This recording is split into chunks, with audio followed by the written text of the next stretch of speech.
Nangablinan, sukad ni atong Sabado ang kadaghanan sa mga tindahan sa mga mall sa Davao City. Kinihuman na pailawom na ang syudad ubos sa General Community Quarantine. Aron mabatukan ang pagkuyanap sa COVID-19, ubay-ubay ka mga safety measure ang gipatuman sa mga mall. Ang airport ni Sheila Vergara Rubio. Sa entrada sa SM City Mall, gipanigurong nga maglinya ang mga tao pasulod nga adunay physical distancing. Adunay foot bath nga tamakan, non-contact sanitizers dispensers, ug temperature checking.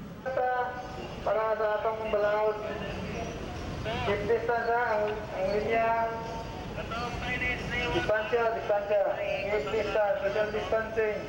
No mask, no entry, dili lamang sa mga customer, kung dili hasta sa mga frontliner employees kumpleto og PPE. Sa sulod sa mall, kinahanglan subayon ang mga araw sa salog aron masiguro nga malikayan ang pagsugatanay sa tao.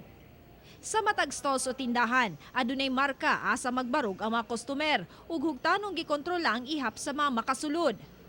Ang mga tao sa escalator, gikinahanglan dunay distansya. Samtang matag 30 minutos, adunay mga personahe nga mo disinfect sa palibot. Samtang sa NCCC Mall Buhangin, nagmuntar og hand washing station sa entrada, foot bath ug temperature checking. Ug kung musulod sa supermarket, subling mo pailam sa sanitation ang tanang nagdinya nga customer. Dapat mag-disinfect sila sa kamot. Tapos sa customers pod, kana makita man nato diri sa likod, kana bago sila musulod, kailangan pod sila mag-disinfect sa ilahang kamot. Then moto, pag abot na pod sa sulod, kailangan gyapon mag-follow sa social distancing. Gituhuan nga mas mudaghan pa ang mga tao nga moadto sa mall, ilabi na kung duna nay biyahe sa mga PUJ. Apan pa dahil nagpahinumdum ang kagamhanan nga moadto lamang sa mall kung dunay importanteng paliton.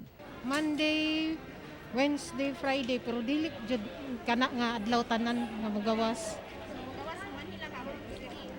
Palit lang og kailangan.